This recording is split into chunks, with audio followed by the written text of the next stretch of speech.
भगवान शिव ने राम नाम कंठ में क्यों धारण किया है? माता पार्वती भगवान शंकर से पूछती हैं। आइए सुनते हैं ये पूरी कहानी को। प्रभु जय मुनि परमारथवादी, कहहि राम कहु ब्रह्म अनादि। शेष शारदा वेद पुराना, सकल करहि रघुपति गुण गाना। भावार्थ, हे प्रभु, जो धर्मार्थत्व यानी ब्रह्मा के ज्ञाता और वक्ता मुनि है, वे श्री रामचंद्र जी को आदि ब्रह्म कहते हैं और शेष सरस्वती वेद और पुराण सभी श्री रघुनाथ जी का गुणगान करते हैं। तुम पुनि राम राम दिन राति, सादर जपहु अनंग राति। रामु सो अवध नृपति सुत सोई, की अज अगुन अलख गति कोई। भावार्थ, और हे कामदेव के शत्रु, आप भी दिन रात आदर पूर्वक राम नाम जाप करते हैं। ये राम वही अयोध्या के राजा के पुत्र हैं या अजन्मे निर्गुण और अगोचर कोई और राम है? त्रिलोकी में यदि श्री राम का कोई सबसे बड़ा भक्त या उपासक है तो वे भगवान शिव, जो राम नाम महामंत्र का निरंतर जाप करते रहते हैं। भगवान शिव ने राम नाम कंठ में क्यों धारण किया है? रामायण के सबसे प्राचीन आचार्य भगवान शिव ही हैं। उन्होंने रामचरित्र का वर्णन 100 करोड़ श्लोकों में किया।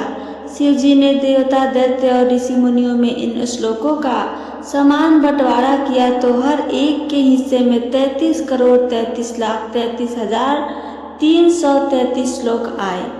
एक श्लोक शेष बचा। देवता, दैत्य और ऋषि ये तीनों एक श्लोक के लिए लड़ने झगड़ने लगे। यह श्लोक 32 अक्षर वाले अनुष्टुप छंद में था। शिव जी ने देवता, दैत्य और ऋषि मुनियों प्रत्येक को 10-10 अक्षर दे दिए। 30 अक्षर बट गए और 2 अक्षर शेष रह गए। तब भगवान शिव ने देवता, दैत्य और ऋषियों से कहा, मैं ये 2 अक्षर मैं किसी को भी नहीं दूंगा, इन्हें मैं अपने कंठ में रखूंगा। ये 2 अक्षर रा और म अर्थात राम नाम है। यह राम नाम रूपी अमर मंत्र शिव जी के कंठ और जिह्वा के अग्रभाग में हमेशा ही विराजमान रहता है। भगवान शिव को र और म अक्षर क्यों प्रिय है? ऐसा माना जाता है कि सती नाम से रकार अथवा मकार नहीं है, इसलिए भगवान शिव ने सती का त्याग कर दिया। जब सती ने पर्वतराज हिमाचल के यहाँ जन्म लिया तब उनका नाम गिरिजा यानी पार्वती हो गया। इतने पर भी शिव जी मुझे स्वीकार करेंगे या नहीं, ऐसा सोचकर पार्वती जी तपस्या करने लगी। जब उन्होंने सूखे पत्ते भी खाने छोड़ दिए तब उनका नाम अपर्णा हो गया। गिरिजा और अपर्णा दोनों नामों में रकार आ गया तो भगवान शिव इतने प्रसन्न हुए कि उन्होंने पार्वती जी को अपनी अर्धांगिनी बना दिया। इसी तरह शिव जी ने गंगा को स्वीकार नहीं किया, किंतु जब गंगा का नाम भागीरथी पर गया, इसमें भी रकार है, तब शिव जी ने उनको अपनी जटा में धारण कर लिया। इस प्रकार राम नाम में विशेष प्रेम के कारण भगवान शिव दिन रात राम नाम जप करते रहते हैं। तुम पुनि राम राम दिन राति, सादर जपहु अनंग अराति। राम नाम प्रेमी भगवान शिव को राम यानी भस्म और समान यानी शमशान क्यों प्रिय है?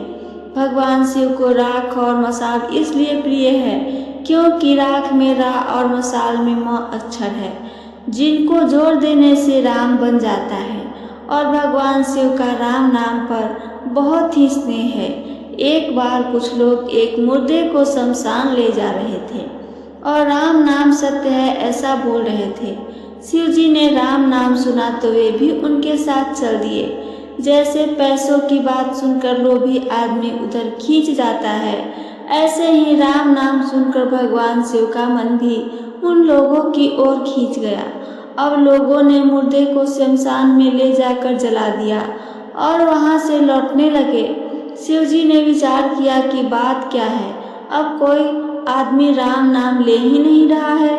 उनके मन में आया कि उस मुर्दे में ही कोई करामात थी, जिसके कारण ये सब लोग राम नाम ले रहे थे, अतः मुझे उसी के पास जाना चाहिए।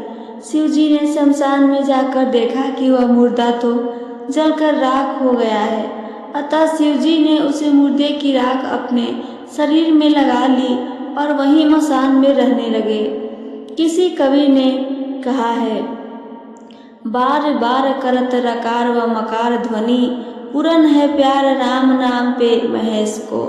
कंठ में राम नाम की शक्ति से भगवान शिव द्वारा हलाहल का पान करना, जो हलाहल विष था वो पी गए थे, वो विष का पान करना। राम प्रभाव जान शिवनी को, कालकूट फलु दीन अमी को। जब देवताओं और असुरों के द्वारा समुद्र मंथन किया गया तो सर्वप्रथम उसमें हलाहल विष प्रकट हुआ था, जिससे सारा संसार जलने लगा। देवता और असुर भी उस कालकूट विष का ज्वाला से दग्ध होने लगे। इस पर भगवान विष्णु ने भगवान शिव से कहा कि आप देवाधिदेव हैं और हम सभी के अग्रणी महादेव हैं, इसलिए समुद्र मंथन से उत्पन्न पहली वस्तु आपकी ही होती है। हम लोग सादर उसे आपको भेंट कर रहे हैं। भगवान शिव सोचने लगे, यदि सृष्टि में मानव समुदाय में कहीं भी यह विष रहे तो प्राणी अशांत होकर जलने लगेगा। इसे सुरक्षित रखने की ऐसी जगह होनी चाहिए कि यह किसी को नुकसान न पहुंचा सके। लेकिन यदि हलाहल विष पेट में चला गया तो मृत्यु निश्चित है और बाहर रह गया तो सारी सृष्टि भस्म हो जाएगी। इसलिए सबसे सुरक्षित स्थान तो स्वयं मेरा कंठ प्रदेश है। भगवान विष्णु की प्रार्थना पर जब शिव जी उस महाविष का पान करने लगे तो शिवगणों ने हाहाकार करना प्रारंभ कर दिया। तब भगवान भूत भावन शिव ने उन्हें आश्वासन देते हुए कहा, भगवान राम का नाम संपूर्ण मंत्रों का बीज मूल है। वह मेरा जीवन है, मेरा सर्वांग मेरा पूर्णतः प्रविष्ट हो चुका है। अतः अब हलाहल विष हो, प्रलय की अग्नि की ज्वाला हो या मृत्यु की मुखी क्यों न हो, मुझे इनका किंचित भय भी नहीं है। इस प्रकार राम नाम का आश्रय लेकर महाकाल ने महाविष को अपनी हथेली पर रखकर आचमन कर लिया, किंतु उसे मुंह में लेते ही भगवान शिव को अपने उदर में स्थित चराचर विश्व का ध्यान आया और वे सोचने लगे कि जिस विष की भयंकर ज्वालाओं को देवता लोग भी सहन नहीं कर सके, उसे मेरे उदरस्थ जीव कैसे सहन करेंगे। यह ध्यान आते ही भगवान शिव ने उस विष को अपने गले में ही रोक लिया, नीचे उतरने ही नहीं दिया, जिससे उनका कंठ नीला हो गया, जो दूषण यानी दोष न होकर उनके लिए भूषण हो गया। कुछ लोगों का कहना है कि भगवान शिव द्वारा हलाहल विष का पान करना पार्वती जी के स्थिर सौभाग्य के कारण हुआ और कुछ अन्य लोगों के अनुसार यह भगवान शिव के कंठ में राम नाम है, उसी के प्रभाव के कारण यह संभव हुआ था। तो ये थी मेरी आज की कहानी। मेरी कहानी आप सबको पसंद आई है तो चैनल को सब्सक्राइब करके वीडियो को लाइक करना ना भूलें। साथ साथ अपना एक प्यारा सा कमेंट करके हमें ज़रूर बताइए। सुनने के लिए धन्यवाद दोस्तों। जय श्री राम, हर हर महादेव।